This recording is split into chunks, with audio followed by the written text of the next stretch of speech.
It's James here from GoodGuitarist.com, and today I want to show you my easy and impressive acoustic version of Don't Look Back in Anger by Oasis. It goes like this. Beside the fireplace, take that look from off your face. You ain't ever gonna burn my heart out.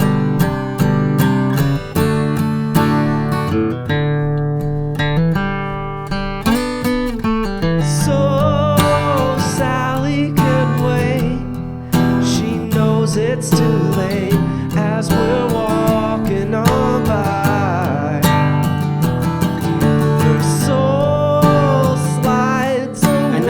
Seem like a lot, but when you break it down, there are a few tricks here that we can use to make this a lot simpler. Really quick before we get started, if you've not yet grabbed your copy of my free ebook, there's a link to that in the corner and down below. It goes over all the basics of acoustic guitar. I also have a course, Learn Guitar Once and For All, and we can talk more about that at the end of this lesson.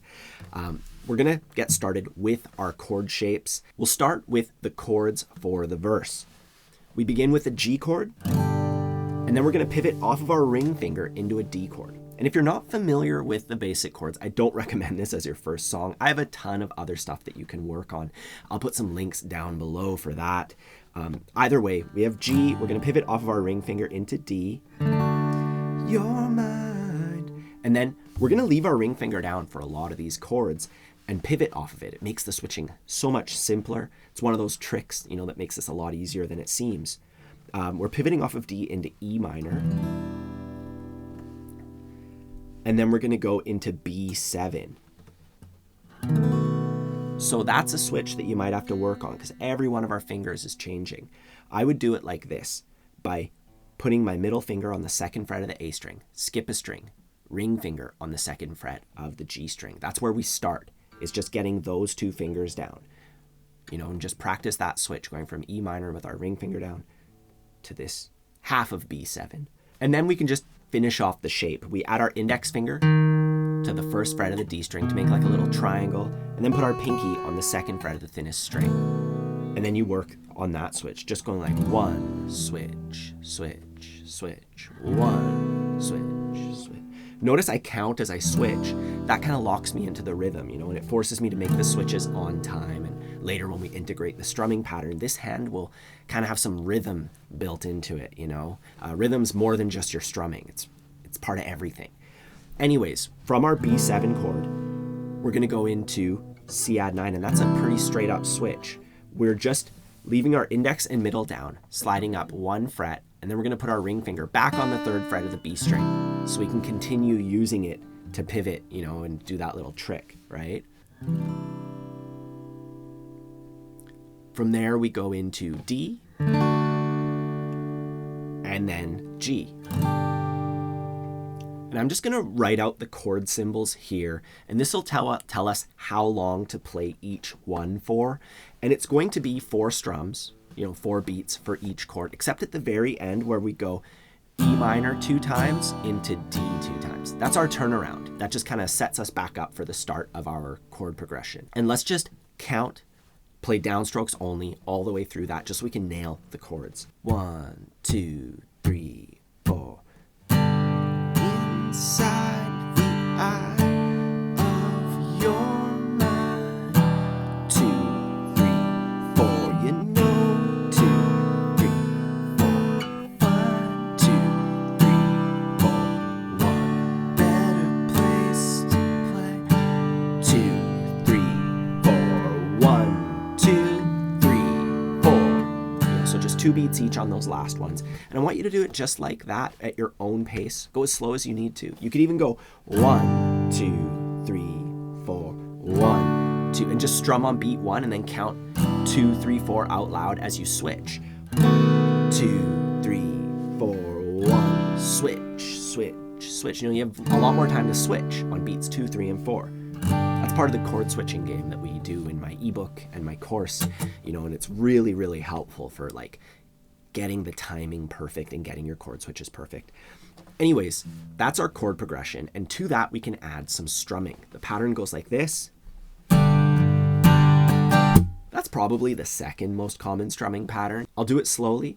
3 and 4 and 1.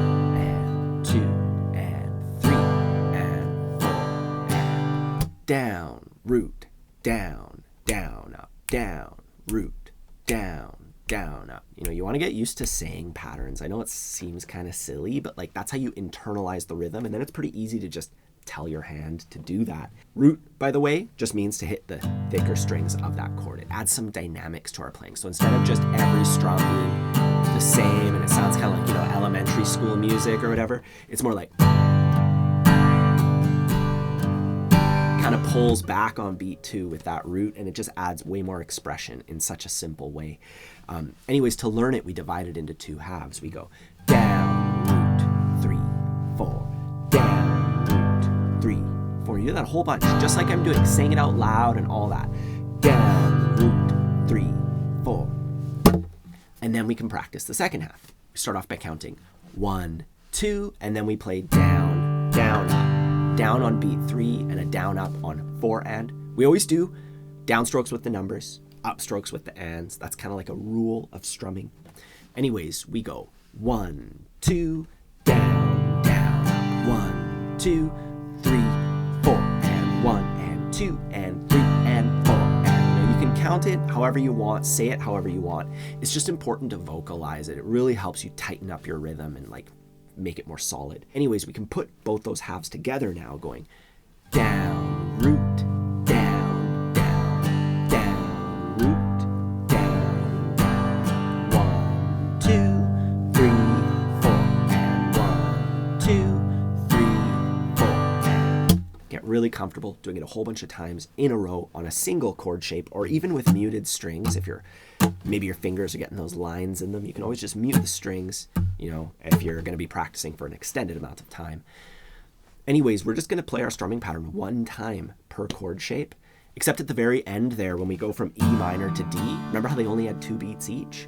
So for those 2 chords, we're just going to play down, up on each of them. So down, up, down, up, down, up, down, up. And then we go back and do our pattern for the rest of them. So let's try that together now. We're going to do this at 88 beats per minute, which is a bit slower than the recording. Give us some time to, you know, feel it out. 1, 2, 3, 4.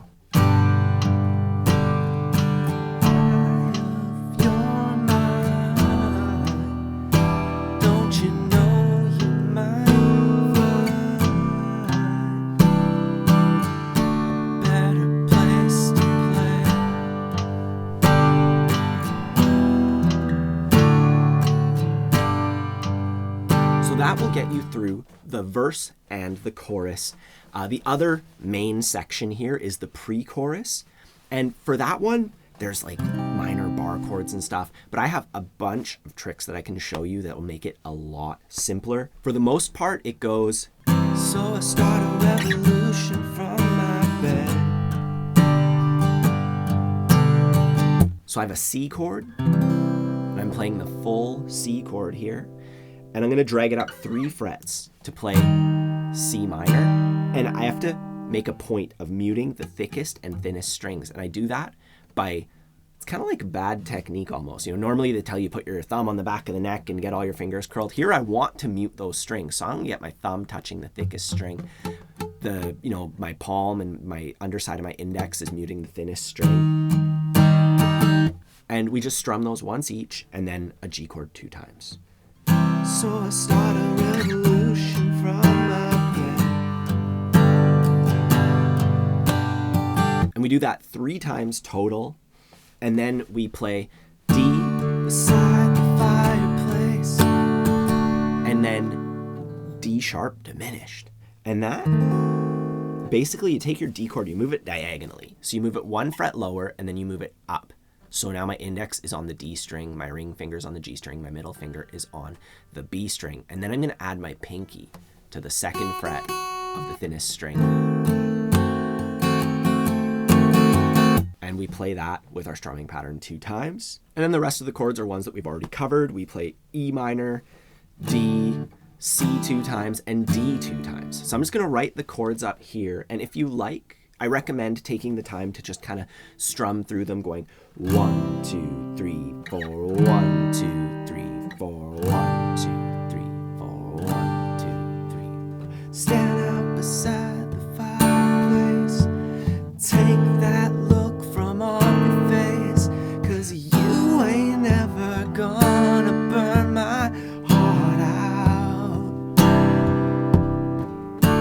just doing it like that and just taking your time with that to really nail the chord shapes.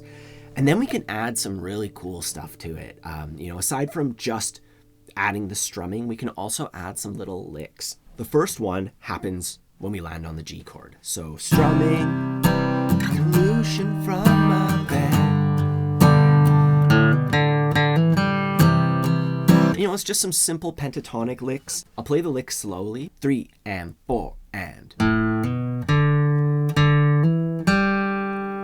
So I'm plucking the open A string, and then I'm hammering the 2nd fret with my middle finger, and then I play the D string. And this is like a classic lick. It's probably the first lick that somebody ever played on guitar, And then we do the same thing, but starting on the D string. And it's important to count that out.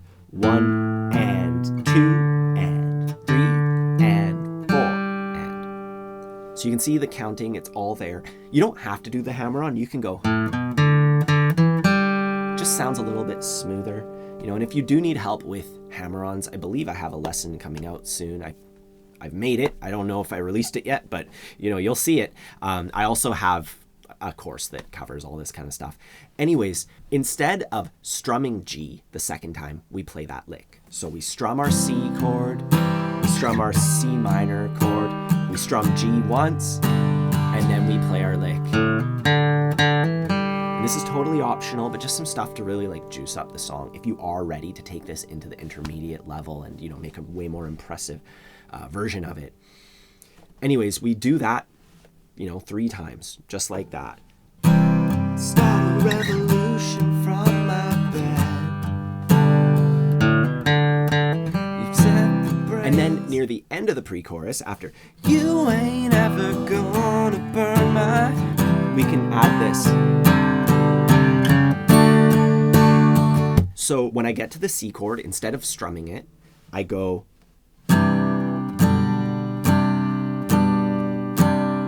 So to set myself up for that, I'm playing the chord as usual, but my index finger is going to be on the 2nd fret of the A string, and it should be muting the D string. It should be lightly touching it underneath. And then I just strum downstrokes only, like 1. I take off my middle finger to reveal the 2nd fret of the A string. 2, 3, 4, 1, 2, 3, 4. So it's a lot of back and forth. You just have to count it the right number of times. I'll put it up there and you can see it. 1, 2, 3, and then for that last beat, 4, I just play the 4th fret of the A string. I just drag my middle finger up there. And then I go into my D chord. And here, this is the trickiest part of this whole thing. Once again, it's all optional, but if you want to add something cool here, we can add this.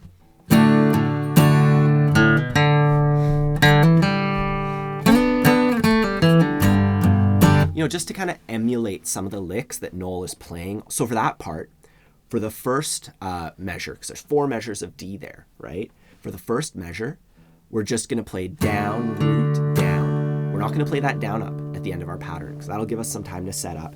And then we play the same hammer-ons that we did earlier with the G chord. So on the A string, 1 and 2. And then we're going to just leave some space for the rest of this measure. And then our next measure goes 1 and 2.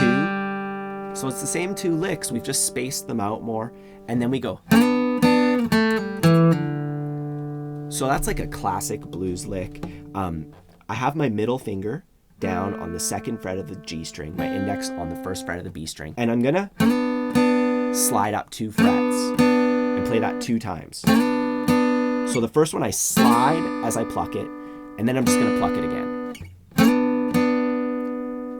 And then I do some pull-offs on the G string, 2, O, and then on the D string, 2, O. And I was debating if I was going to teach pull-offs or just picking, because it sounds just as good picking. I kind of prefer it that way almost, but it's up to you. If you're down with the pull-off technique, you're welcome to do that too. And I recommend just isolating the lick portion of this. So the 2nd, 3rd, and 4th measure, you can see it up above. 3 and 4 and 1 and 2 and 3 and 4 and 1 and 2 and 3 and 4 and 1 and 2 and 3 and 4 and. So you can see it's all worked out there. count it out, take your time with it. And then when you put that all together with the pre-chorus, you know, you ain't never gonna burn my heart out.